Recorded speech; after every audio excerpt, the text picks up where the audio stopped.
Greetings, Taurus. Welcome to your Mars in Scorpio reading. You want to take advantage of this moment. It's a moment where people don't judge you as harshly. They're grateful. Sorry, I'm trying to get comfortable. They're grateful for your approach. And things are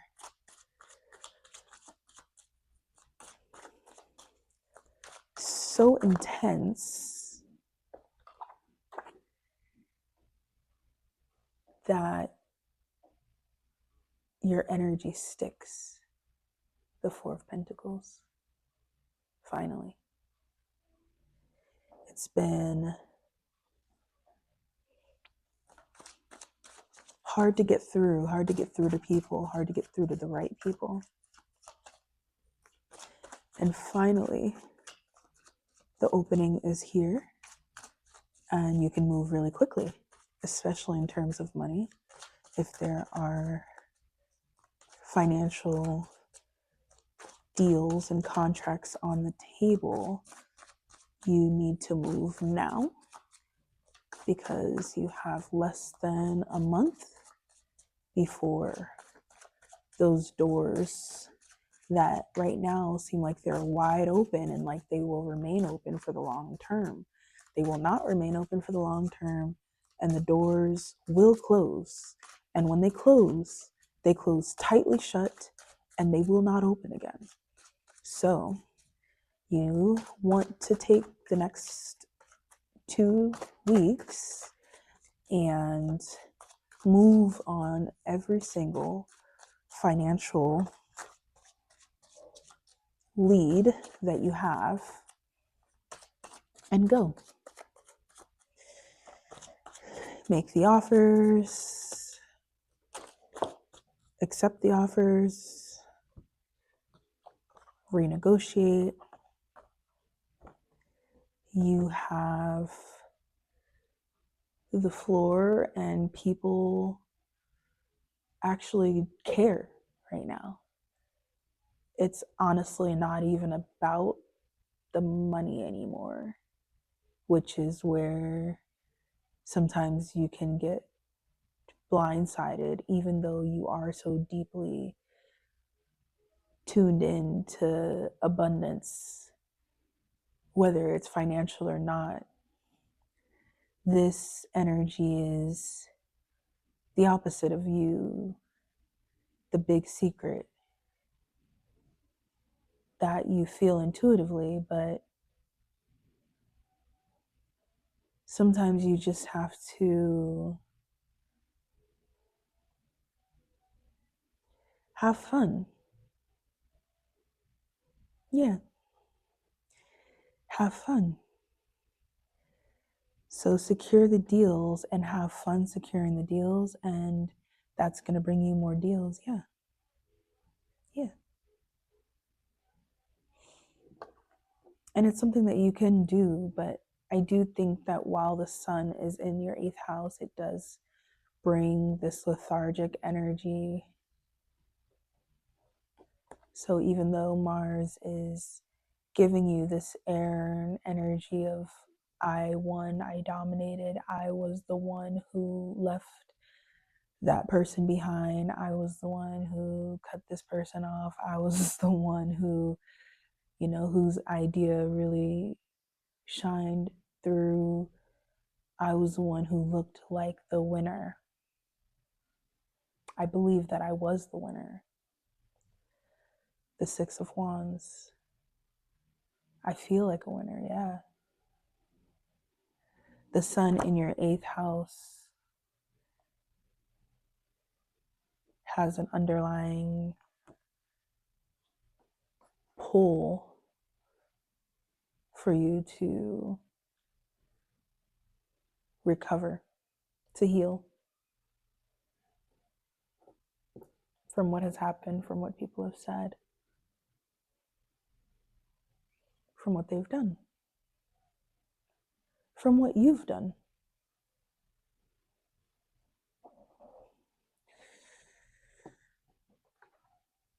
And that's where being happy and having fun with the opportunities comes in, because it's like, can I have fun with it, or am I going to be in this weird self-destructive feeling about winning?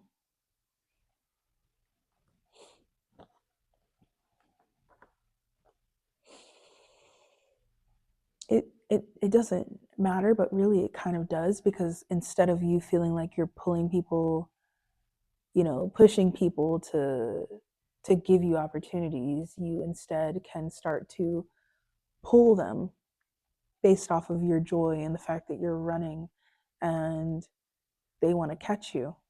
Where is she going? Where is he going? You know, this invisible game that Scorpio plays with the world around it, but everybody gets caught in their web. So I emphasize that you use every last second of October to bring all of your dreams into fruition, to the point where if nothing ever happened again, not that that's what's going to happen, but it could feel like that. If nothing ever happened again after this wish that you have, you would have done enough. You would be completely at peace for the rest of your life because you did this thing. It's that intense for y'all right now. Because there's this meaning that you're going to be looking for in about a month. And you don't want to feel like you need to work to find it at that time, because that's what it's going to feel like. You're going to put pressure on yourself to be more. And it's like, no. You have 3 weeks. 3 weeks to make that vision real. And you have everything. There's everything here on the table, except for the haters from around, except for you overthinking. You have everything that you need.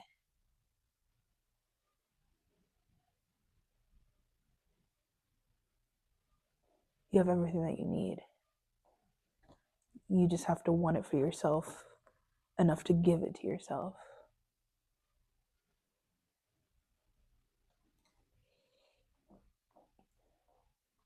Yeah. And I know it all sounds so simple. You just have to want it for yourself so you can give it to yourself. But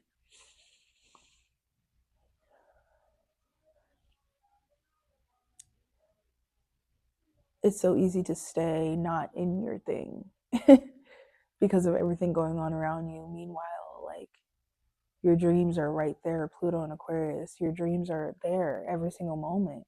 You just have to tap into it and live it and do it, All right, let's talk about love with Mars in your 7th house. The same applies there. In about 3 weeks, doors will close shut to never be opened again. Certain doors. You want to take that seriously by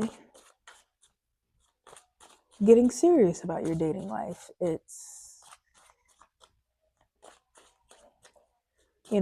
whether it's you just taking care of yourself more intentionally so that you can, make sure that as those moments come along, you are ready for the romance. Or it's you actually getting out in the world and dating. I'm hosting an event where people can mingle and people who are looking to date can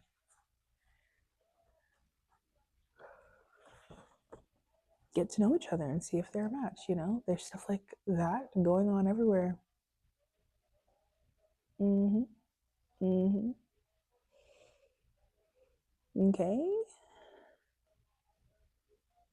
So basically, what I'm trying to say is this is a prime moment for you to get what you want. And that may not make people happy because they're like, everybody wants what they want. But what you want is what will be sustained. And so if there's something that you want with somebody that you want it with, you need to get serious about making it happen before Mars moves into your eighth house, before Saturn moves out of Pisces and into your 12th house, Aries. You need to take this next few weeks to secure the relational deals, make things official, make it real. Otherwise, people who you played with, especially a Pisces or a Sagittarius, will take advantage of the shift that happens, and you'll never hear from them ever again. Yeah. And the reason that this time can really work well for you is because you don't have the pride. Everybody has the pride right now. You don't have it, but you can get caught up.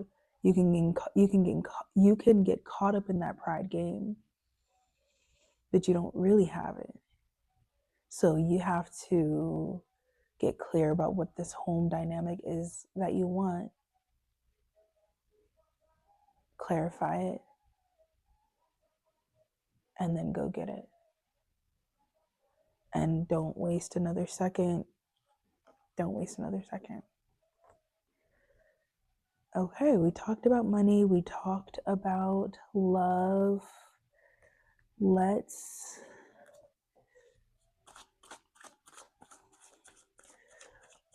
talk. Let's take a step back and talk about what Mars is resetting for you more generally, passing through your house of relationships.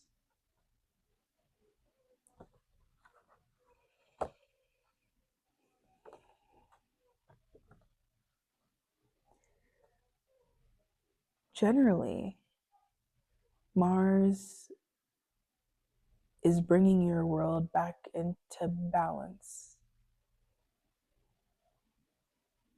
because you feel valuable again.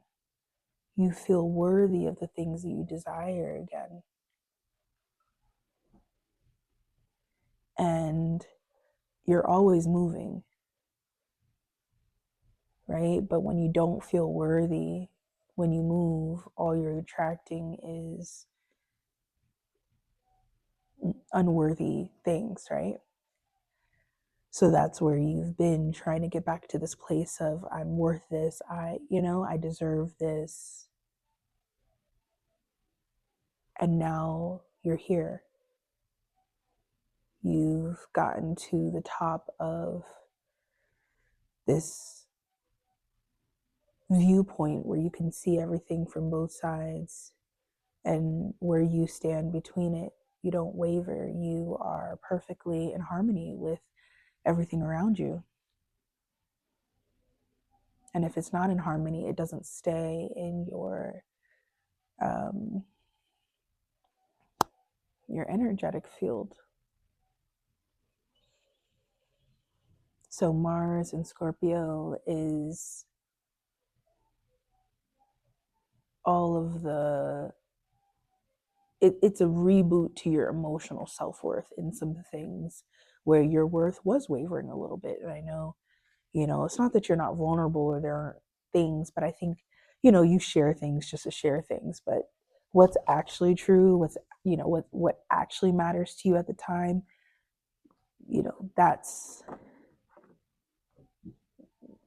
nobody really knows sometimes, right? But for you to actually get the answers to those things within yourself, to be healed so deeply, that your mind relaxes, your body relaxes into everything that you have acquired, everything that you have built. It's a really strong time for you. And you should enjoy every second. All right, Taurus, I will see you in your next transit reading. In the meantime, you can schedule private and birth chart readings with me through the link in my description. More love.